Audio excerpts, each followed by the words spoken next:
Décidément, le business du deal de meth attire un paquet d'affreux Jojo. Qui l'eût cru?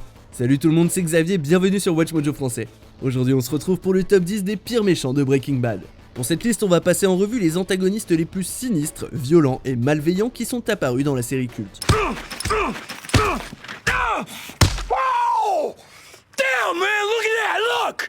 Alors oui, c'est vrai que Walt et Jesse ne sont pas vraiment des anges, cependant je vais me concentrer surtout sur les personnages qui ont été présentés en tant que méchants plutôt que sur ceux qui sont devenus mauvais au fil de la série, genre Walt. Comme je vais parler d'histoires de méchants et de crimes violents, non seulement une alerte spoiler est de mise, mais la vidéo est déconseillée aux plus jeunes.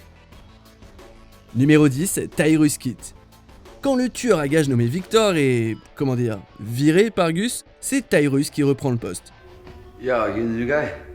Yeah. You got something for me?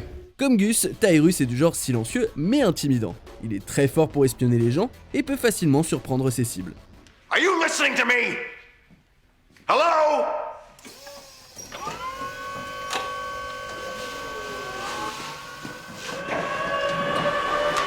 Tyrus semble également prendre plaisir à maltraiter les autres. Does the laundry have to be dirty? No. Qu'il force Walt à se cacher dans du linge sale, qu'il électrocute des gens ou qu'il prépare une aiguille empoisonnée, Tyrus a toujours un sourire sur le visage. On ne connaît pas son histoire ou ses ambitions, mais il est loyal envers Gus et ne pose absolument aucune question quand il reçoit un ordre. I got eyes on the DEA. They just had a visitor. Et ça paraît assez logique finalement que le règne de terreur de Tyrus se termine en mourant aux côtés de Gus. Don't punish them. You tell Gus to blame me, not them. He does. Numéro 9, Lydia Rodart Quayle. S'il vous faut un réseau de grande distribution pour vendre votre meth, Lydia est celle qu'il vous faut. You want me to kill every man on that list? That's a leap. À la tête de la logistique de Madrigal Electromotive, elle utilise à la base les connexions légitimes de son boulot pour aider Gus à faire proliférer son empire. Mais lorsque ce dernier s'est écroulé, Lydia a négocié une alliance précaire avec Mike, Jesse et Walt. I gave him a list of names, but instead of handling it, he's protecting them, so I hired someone else. At that point, there was no option but to add Mike to the list. Contrairement à la plupart des ennemis dans Breaking Bad, Lydia est nerveuse, très prudente et ne supporte pas la violence. Mais ça ne la rend pas moins impitoyable pour autant, puisqu'elle est tout à fait capable de trahir ses alliés. Elle a demandé à quelqu'un de tuer ses anciens associés et a tenté de faire de même avec Mike et Walt. Le fait que Lydia se repose sur des tactiques fourbes signifie que ses alliés ne doivent jamais la contrarier. You don't think Gus Fring built his distribution network all by himself? Numéro 8, Domingo Gallardo Molina alias Crazy 8. Dans le premier épisode, Jesse tente de s'allier avec Crazy 8 et son cousin Emilio pour distribuer de la meth. Mais le deal tombe à l'eau quand Emilio accuse Walt et Jesse d'être des taupes. You really cook up that batch? You an artist.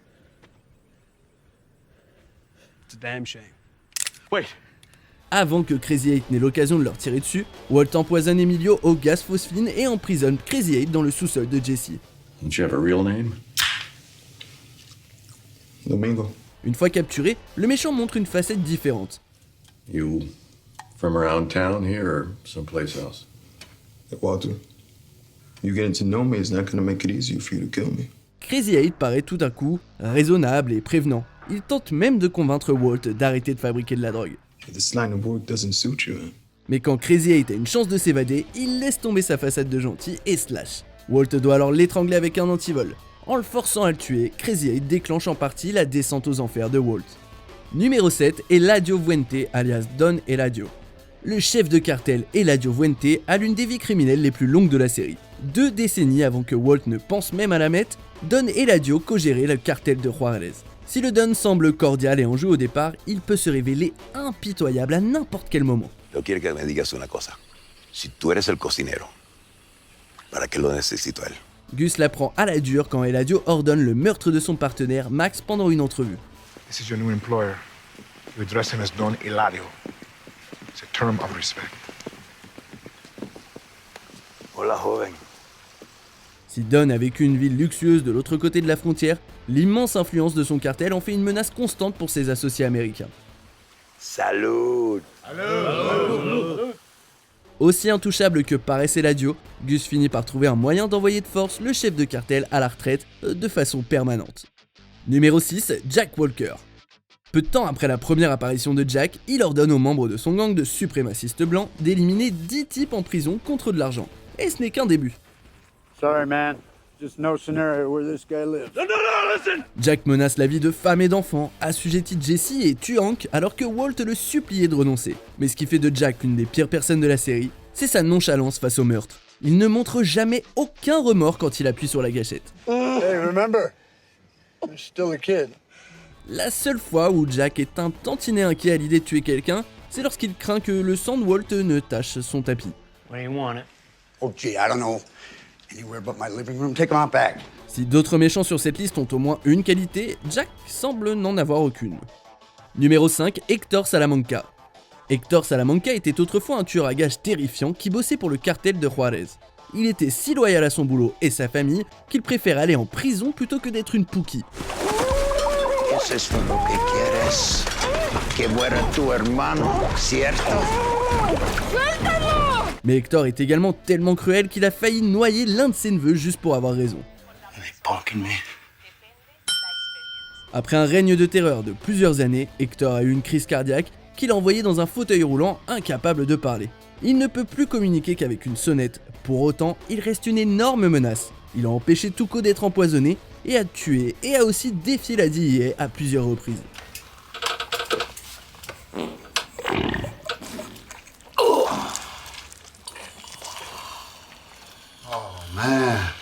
Mais son accomplissement le plus impressionnant, c'est d'avoir éliminé Gus d'un seul mouvement de doigt.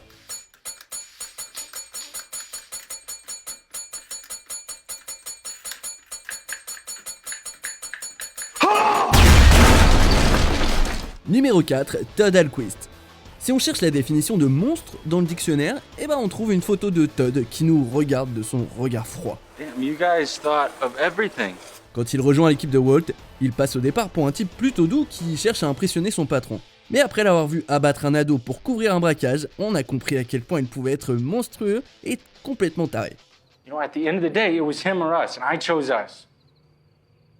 And I would do it again. C'est lui qui a convaincu son oncle de séquestrer Jesse, et Todd a aussi tué l'ex-copine de Pinkman pour qu'il obéisse. Il a même menacé de tuer la fille de Walt pour faire taire Skyler. Remember, I'm gonna need you to say it. I will not say anything about her. Ever.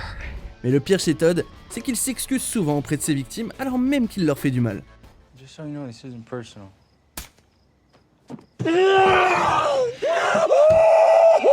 Bon, c'est pas très catholique, mais je suis quand même content qu'il soit mort violemment. Numéro 3, Marco et Leonel Salamanca, alias les cousins. Où qu'ils aillent, ses frères jumeaux sèment la mort. Leonel et Marco Salamanca sont un binôme d'assassins silencieux qui bossent pour le cartel de Juarez. S'ils opèrent surtout au Mexique, ils vont jusqu'en Amérique pour venger la mort de leur cousin Tuco. En chemin, ils ont tué tout un tas de gens dans un camion juste parce qu'on les avait reconnus. Une fois arrivés, les jumeaux ont tenté d'assassiner Walt avant que Gus redirige leur colère vers Hank. Un agente de la DEA, pero Bolsa dice que la DEA está fuera de límites. Al norte de la frontera es mi territorio, mi decir. Heureusement, Hank parvient à blesser mortellement Marco et à salement handicaper Leonel. No. Muy fácil. Sans Hank et Gus, ces deux tueurs auraient continué à prendre des vies en silence avec leurs méthodes sauvages et leur hache. Numéro 2, Alberto Salamanca alias Tuco. Le méchant le plus imprévisible de la série n'est autre que ce dealer du nom de Tuco Salamanca. Il peut passer de joyeux consommateur de ses propres produits à des crises de colère avant qu'on ait eu le temps de dire « ça déchire ». Lors de l'une de ses humeurs, il a tabassé à mort l'un de ses hommes qui a parlé avant lui. I'm relaxed. Quand Walt et Jesse tentent de faire affaire avec lui, Tuco menace, attaque et les kidnappe tous les deux. Avec de la chance et leur intelligence, ils parviennent à lui échapper. Et malgré sa nature cruelle, Tuco aime sincèrement sa famille dont il prend soin. Et d'ailleurs, comme certains membres font partie du cartel de Juarez, on peut comprendre d'où lui vient toute cette violence. We tried to poison you. Because you're an insane, degenerate piece of filth, and you deserve to die. On arrive presque à la fin. N'oubliez pas que nous publions de nouvelles vidéos chaque jour, alors abonnez-vous et activez la petite cloche et les notifications sur téléphone pour ne rien rater. Numéro 1, Gustavo Fring. Au premier regard, on ne dirait pas comme ça que Gus Fring est un caïd et un baron de la drogue renommé, et ça lui va très bien. Gentlemen, is everything to your satisfaction? Gus a passé des années à se construire la réputation de généreux fondateur de Los Pollos Hermanos.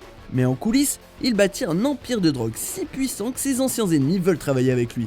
Gus équilibre ses deux vies en faisant des choses si complexes que même ses alliés les plus proches ne peuvent prédire son prochain coup. If you try to interfere, this becomes a much simpler matter. I will kill your wife. I will kill your son. I will kill your infant daughter. Il garde également un air professionnel constant, qu'il parle d'argent ou qu'il parle de meurtre. Et si Gus n'a pas peur de se salir les mains, il préfère la diplomatie à la violence. I don't believe fear to be an effective motivator. I want investment. Bon, et même si son empire finit par s'effondrer, il était sans doute celui qui méritait le plus la couronne du baron de la drogue. Vous êtes d'accord avec notre sélection ?